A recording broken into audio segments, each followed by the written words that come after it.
Hello friends, आप सबका स्वागत है मेरे चैनल पे। मैं हूं डॉक्टर रवि। मैंने आगरा मेंटल हॉस्पिटल से साइकेट्री किया है। आज का टॉपिक जो है वो काफ़ी इंपॉर्टेंट है। मैंने अपने कम्युनिटी पोस्ट में किया था कि क्या आप सब कोर बिलीफ के बारे में जानना चाहते हैं। कोर बिलीफ होता क्या है, कोर बिलीफ बनता कैसे है, इसकी क्या इंपॉर्टेंस होती है लाइफ में, हमारे ज़िंदगी में, और ये मानसिक बीमारियों में जैसे कि ओसीडी हो गया, डिप्रेशन, बाकी एंग्जाइटी डिसऑर्डर्स में जो भी होता है, इसमें कैसे इसका रोल होता है, इसी बारे में हम जानेंगे। इस वीडियो को पूरा देखिएगा, तभी आपको काफ़ी अच्छा समझ में आएगा। मैंने अपनी कोशिश की है। हमारे ब्रेन में फ्रेंड्स विचार आते रहते हैं, आइडियाज़ आते रहते हैं। तो कोर बिलीफ क्या होता है फ्रेंड्स? तो कोर बिलीफ ये होता है कि फर्मली हेल्ड आइडिया, मतलब एकदम मजबूती से कोई आइडिया है, कोई विचार है, वो मजबूती से हमारे ब्रेन में रहता है। जो हम अपने बारे में सोचते हैं, लोगों के बारे में सोचते हैं, दुनिया के बारे में सोचते हैं और अपने फ्यूचर के बारे में सोचते हैं। तो एक फर्मली हेल्ड आइडिया होता है, एक पूरा बिलीव होता है, मान्यता होती है, जिसको कि हम सोचते हैं और इस पर हम पूरा टिके रहते हैं। जल्दी ये हटता नहीं है। कोर बिलीव इसको चेंज होना थोड़ा मुश्किल होता है, हालांकि टाइम लगता है अगर गलत बिलीव है तो। और कोर बिलीव बनते कैसे हैं? कोर बिलीव फ्रेंड्स बनते हैं सबसे पहले तो हमारे माता पिता, जो हमारे गार्जियन होते हैं, जो बचपन से हम जैसा कि जिस परिवार में पले बड़े होते हैं, जो हमारा फैमिली बैकग्राउंड होता है, जो सोसाइटी हमारी होती है, हमारे फ्रेंड्स से होते हैं, फिर हमारी जो पढ़ाई जो होती है उसमें बहुत इंपॉर्टेंस होती है। हमारे नॉलेज पे भी हमारा बिलीव बनता है, क्योंकि जिस तरह की हमारी नॉलेज होगी उस हिसाब से हमारे बिलीव्स बनते जाएंगे। हम अपने आसपास के लोगों से एक्सपीरियंस शेयर करते हैं, हमारे खुद के जो पास्ट एक्सपीरियंस होते हैं उससे हमारा बिलीव बनता है। कुछ कोर बिलीव्स तो फ्रेंड्स यूनिवर्सल होते हैं, मतलब कि पूरे समाज में, दुनिया में माने जाते हैं। जैसे चोरी गलत चीज़ होती है, ये यूनिवर्सल बिलीव है। हमें ज़िंदगी में सुबह उठना चाहिए, ये भी हमारा यूनिवर्सल बिलीव है, कोर बिलीव है, जो मान्यता सही है। कोर बिलीव होते हैं जैसे कि ज़िंदगी में आगे बढ़ना है, सफल होना है तो मेहनत करनी होगी हमें, और हमें जल्दी किसी से झूठ नहीं बोलना चाहिए। ये कुछ तरह के कोर बिलीव्स होते हैं जो हम सब मानते हैं, चाहे वो किसी भी रिलीजन में हो, कहीं भी हो। ये कुछ बिलीव्स होते हैं और बहुत तरह के एग्जांपल्स होते हैं। ये जो कोर बिलीव होते हैं हमारी लाइफ को बड़ा इफेक्ट करते हैं, चाहे हमारे करियर में हो, चाहे हमारे किसी तरह की हेल्थ में हो, किसी भी रिलेशनशिप में हो, हर चीज़ में हमें इफेक्ट करते हैं। कई बार हमें पता नहीं चल पाता है, क्योंकि इन्हीं कोर बिलीव्स से हमारे ऑटोमेटिक थॉट्स निकलते हैं। जो थॉट्स हमारे जो आते हैं, जो हम कई बार बोलते हैं ना, पेशेंट्स जो बोलते हैं कि हम सोचते नहीं हैं, अपने आप विचार आते हैं। तो ऑटोमेटिक थॉट्स जो आते हैं वो कोर बिलीव से ही आते हैं।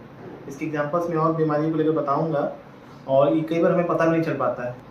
अब कोर बिलीफ जो फ्रेंड्स होते हैं वो पॉजिटिव भी हो सकते हैं और नेगेटिव भी हो सकते हैं।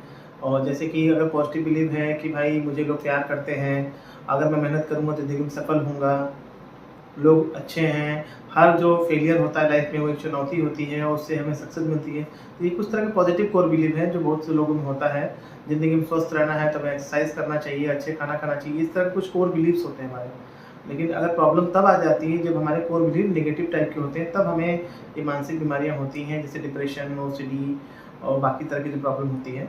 जैसे कि नेगेटिव कोर बिलीव ये है कि भाई मैं अच्छा नहीं हूँ, मैंने ज़रूर कुछ गलती की होगी, मुझे कोई प्यार नहीं करता, और मैं ही गलत हूँ, मैं ही सबसे बुरा हूँ, मैं इस दुनिया के लायक नहीं हूँ। तो ये कुछ नेगेटिव कोर बिलीव है जो कि डिप्रेशन के पेशेंट में ज़्यादा देखा जाता है। ओसीडी पेशेंट में अगर ये देखा जाएगा कोर बिलीव कि भाई मुझे हर काम परफेक्टली करना है, और छुआ-छूत की प्रॉब्लम जैसे कुछ होती है कि भाई कि कोई किसी को कुछ कर सकता है, जो मैजिकल थिंकिंग होती है ओसीडी में, वो यहीं से डेवलप होती है। कि मान लीजिए अगर कहीं मैं गया और किसी ने कुछ मतलब अपशगुन कर दिया, या फिर इंसान को सुंदर दिखना है, इंसान को तो उसको साफ ही रहना चाहिए, या थोड़ा सा भी कहीं डर्ट आ गया तो उससे इन्फेक्शन हो जाएगा। या जैसे कार्डियोफोबिया में ये होता है कि अगर चेस्ट पेन हो रहा है तो उसका पहला रीज़न हमारा हार्ट अटैक ही होगा। हार्ट अटैक ही होगा तभी हमारा जो कहते हैं चेस्ट पेन होता है। एक तरह का कोर बिलीव है, क्योंकि चेस्ट पेन होने के बहुत सारे रीज़न होते हैं, जिसमें कि सबसे कॉमन जो रीज़न होता है, मान लीजिए कि गैस्ट्रिक पेन हो रहा है या मान लीजिए कोई मस्कुलर पेन हो रहा है, लेकिन वहाँ पे इंसान वो इन सब रीज़न को नहीं सोचता है। सबसे पहला रीज़न यही सोचता है कि भाई हमारा हार्ट अटैक ही हो सकता है, तभी हमारा चेस्ट में पेन हो रहा है। या फिर उसका एक कोर बिलीव बन जाता है कि भाई आजकल यंग लड़कों को या औरतों को ज़्यादा हार्ट अटैक आ रहे हैं, जबकि ऐसा नहीं है। आज भी की टाइम जो है वो हार्ट अटैक जो होता है मोस्टली ओल्डर पर्सन में ही होता है। किसी 1000 में से या 10,000 में से किसी एक इंसान को आप सुन लेंगे, क्योंकि आजकल सोशल मीडिया का ज़माना है। लेकिन इंसान का बिलीव बनते जाता है कि मेरे माँ बाप को हुआ था, मेरे दादाजी को हुआ था तो मुझे भी होगा ही। जबकि दादाजी को हार्ट अटैक होने का रीज़न आप समझ सकते हैं, दादाजी की उम्र बहुत ज़्यादा है, आप यंग एज के हैं, तो ज़रूरी नहीं कि उनको हुआ तो आपको भी हो। लेकिन हमारा एक बिलीव बन जाता है कि क्योंकि हमारा जेनेटिकल सेम है तो हमें भी हो सकता है। अब जैसे कि फोबिया में होता है, जैसे अगोराफोबिया जो होता है, जो फियर ऑफ क्लोज स्पेस, मतलब कि कोई बहुत से लोग होते हैं जिनको कि एक किसी कमरे में या लिफ्ट में जाने से डर लगता है, क्योंकि उनको ये लगता है कि अगर मैं लिफ्ट में गया तो वहाँ मेरा हार्ट अटैक आ जाएगा, वहाँ मैं बच नहीं पाऊँगा, मैं गिर जाऊँगा, मेरा सर फट जाएगा, या रास्ते में मैं गया तो मैं मर जाऊँगा। तो इस तरह का उनका एक और बिलीव हो जाता है कि मैं बच नहीं पाऊँगा, तो इसलिए उनको उससे फ़ोबिया होने लगता है।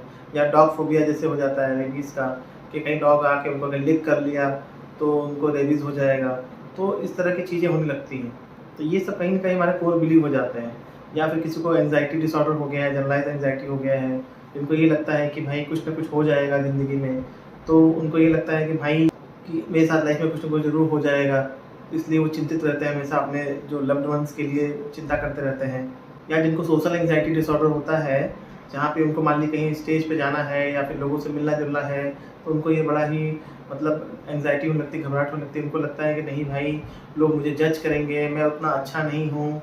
तो ये बात वो मानते हैं कि मैं उतना अच्छा नहीं हूँ, मेरी इंग्लिश अच्छी नहीं है, मेरे बोलने का तरीका अच्छा नहीं है, मुझ पे लोग जोक करेंगे, मेरा टैलेंट उतना अच्छा नहीं है। हो सकता है वो काफ़ी टैलेंटेड हों, नॉलेजफुल हों।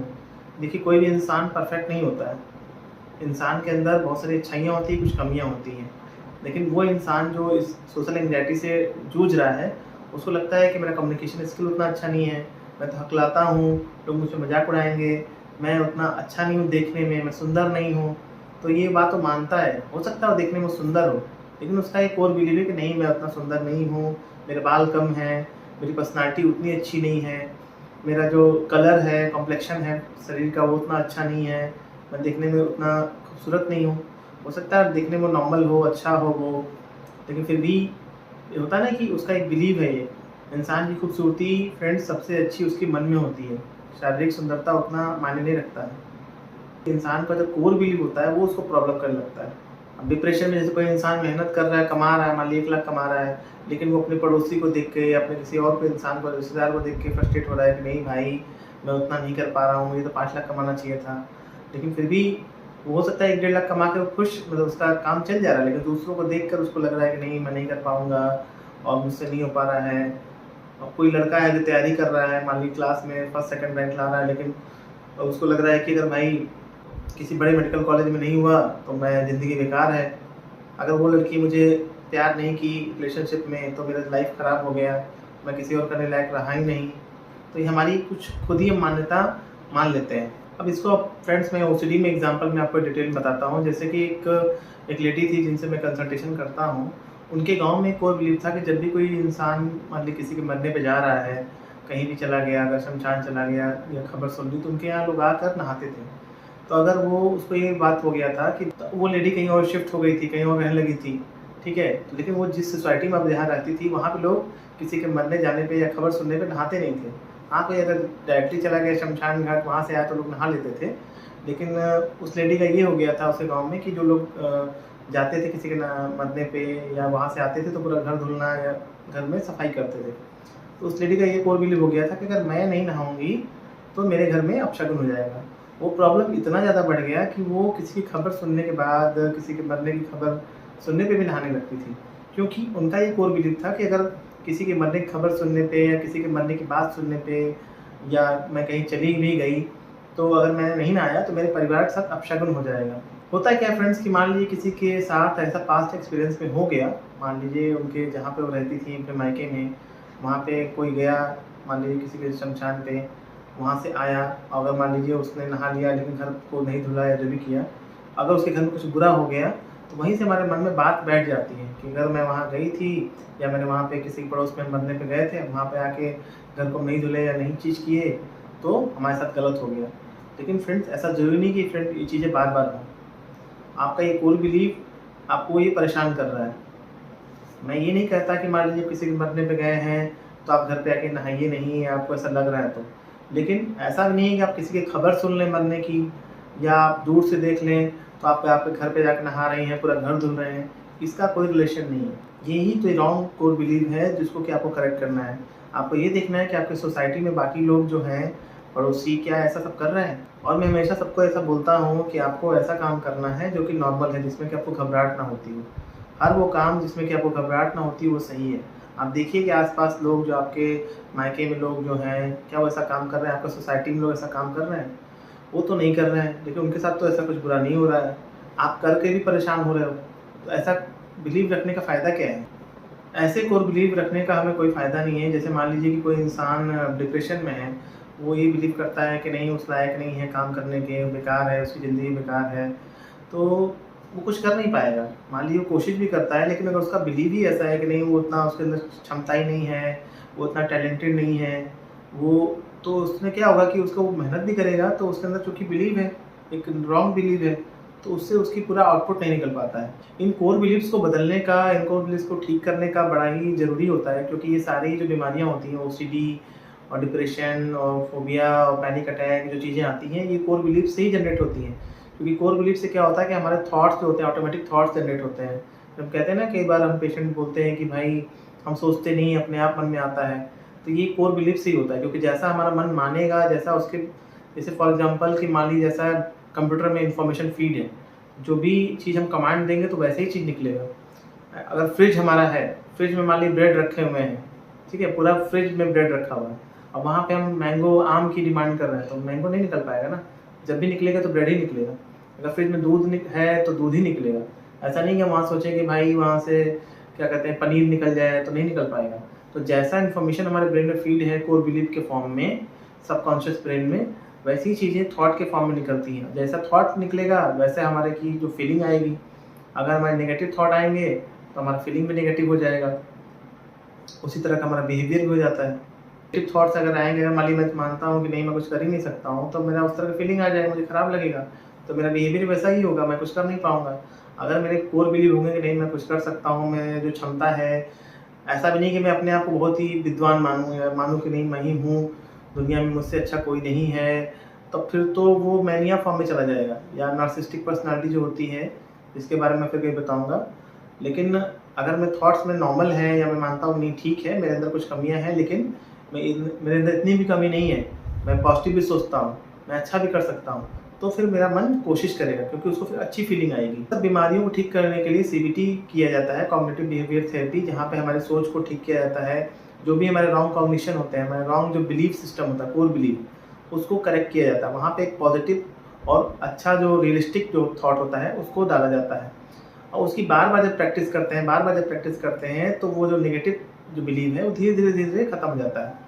और इन बिलीव्स को एकदम से ठीक करना मुश्किल होता है, इसमें टाइम लगता है, पेशेंस चाहिए होता है। ऐसा नहीं कि आपने आज कहा अपने मन को, बुरे मन को, या आपके जो मन है सबकॉन्शियस माइंड में, आपको ये बिलीव ये है कि चेस्ट पेन का जो सबसे बड़ा वजह है हार्ट अटैक ही है, आपने कल ही सोचने लगा कि नहीं नहीं ऐसा नहीं होता है, तो कल ही मन मान जाएगा। इसकी प्रैक्टिस करनी पड़ेगी, इसका प्रूफ देखना पड़ेगा। और इसका प्रूफ एक चीज़ ये भी होता है कि जब आप कंसल्टिंग डॉक्टर से आप जाते हैं, या आप कहीं जांच कराते हैं कि हाँ भाई मैंने सारा टेस्ट करा लिया, सब कुछ करा लिया, मैं कार्डियोलॉजिस्ट के पास गया, जो हार्ट के स्पेशलिस्ट है वहाँ पे चला गया, उन्होंने भी बोल दिया, तो फिर मुझे मानना पड़ेगा। तो जब मैं इस कार्डियोलॉजिस्ट के पास चला गया, सब जगह चला गया, सारे टेस्ट मेरे हो गए, नॉर्मल है, तो मैंने सब कुछ सबूत ले लिया, तो फिर मुझे मानना चाहिए। लेकिन ऐसा नहीं होता है फ्रेंड्स, एक दिन में मन मानता नहीं है। कई बार मेरे पेशेंट में देखे हैं कि वो कहते हैं कि हम सारी जांचें करा तो लिए हैं, सब कुछ करा लिए हैं, फिर भी हमारा मन नहीं मानता है। तो इसकी प्रैक्टिस करनी पड़ती है धीरे धीरे, क्योंकि अगर आपको घबराहट हो रही, बेचैनी हो रही, तो फिर आप जानिए कि आपका जो प्रॉब्लम है वो गलत है, आपका बिलीव गलत है, ये बात आपको मानना पड़ेगा, ठीक है, वरना फिर आपको परेशानी होगी। अब चॉइस आपकी है कि आपको कैसे रहना है। कोई डिप्रेस इंसान है, वो अपने आप को ये मानता है कि भाई मैं तो अच्छा ही नहीं हूँ, बिल्कुल बुरा हूँ, मेरी ज़िंदगी में कुछ अच्छा है ही नहीं। उसको बताया जाता है, उसकी अचीवमेंट्स को दिखाया जाता है, देखो तुमने ये किया है ज़िंदगी में। उसको मानना पड़ेगा, अपनी छोटे-छोटे जो उसकी विन सिचुएशन है, जो भी उसकी अचीवमेंट है लाइफ में, उसको उस बात को मानना पड़ेगा। उसको ये बात मानना पड़ेगा, नहीं ठीक है, मेरे अंदर भी कुछ क्वालिटीज़ हैं, भगवान ने सबको क्वालिटीज़ दी हैं, और उसके बाद धीरे-धीरे वो अपने आप को इम्प्रूव करता है। मैं मेहनत करूँगा तो ज़िंदगी में अच्छा ही होगा। जब वो इन बातों को मानने लगेगा तब उसका लाइफ चेंज होगा। तो ये जो पॉजिटिव बिलीफ सिस्टम है, इसको चेंज होने में समय लगता है, तुरंत नहीं होता है, क्योंकि जो बुरी चीज़ें जो होती हैं, जो बुरी आदतें होती हैं, वो जब बन जाती हैं तो काफ़ी थोड़ा मुश्किल होता है इसको ठीक करने में। कई बार हमें दवाइयों का सहारा भी लेना पड़ता है, क्योंकि दवाइयाँ क्या काम करती हैं, दवाइयाँ आपको टेम्परेरी रिलीफ देती हैं, आपके मन को अच्छा करती हैं, आपको समझने लायक रखती हैं। जब आप इतना ज़्यादा बेचैन रहोगे, घबराहट में रहोगे, तो कई बार आप समझ नहीं पाओगे थेरेपिस्ट की बात, या काउंसलर की बात, या डॉक्टर की बात, इसलिए दवाइयों का सहारा लेना पड़ता है, और इसको चेंज होने में थोड़ा समय लगता है। 5 दिन 10 दिन में बिलीफ नहीं चेंज होते हैं। अगर मान लीजिए कोई इंसान 25 साल का है, 20 साल का है, 20 साल से उसका एक बिलीफ सिस्टम बना हुआ है, जब से इंसान पैदा होता है उसका बिलीफ सिस्टम बनना चालू हो जाता है, तो वो 5-10 दिन के इलाज में चेंज नहीं होता है, कम से कम महीना, 2 महीना, 3 महीना ठीक होने में समय लगता है। आपको फ़ायदे की तरफ ध्यान देना है, इम्प्रूवमेंट की तरफ ध्यान देना है। और यही आपके पास रास्ता है। या तो मैं पेशेंट से कई बार बोलता हूँ, या तो आप बातों से ठीक हो गए काउंसलिंग के थ्रू, या आप दवाइयों से ठीक हो गए, या फिर दोनों तरीके से। तो चॉइस आपकी है, आपको कैसे ठीक होना है। उम्मीद करता हूँ फ्रेंड्स कि इस कोर बिलीफ पे आपको काफ़ी कुछ अच्छा समझ में आया होगा। कोर बिलीफ को चेंज होना आसान है, थोड़ा टाइम लगता है, पेशेंस रखना पड़ता है और बातों को समझना पड़ता है। अपने एक्सपर्ट्स साइकेट्रिस्ट से या साइकोलॉजिस्ट से मिलिए इस चीज़ के लिए। वीडियो अच्छा लगा हो तो शेयर करिएगा किसी ज़रूरतमंद से। मिलते हैं फ्रेंड्स एक नए टॉपिक में, तब तक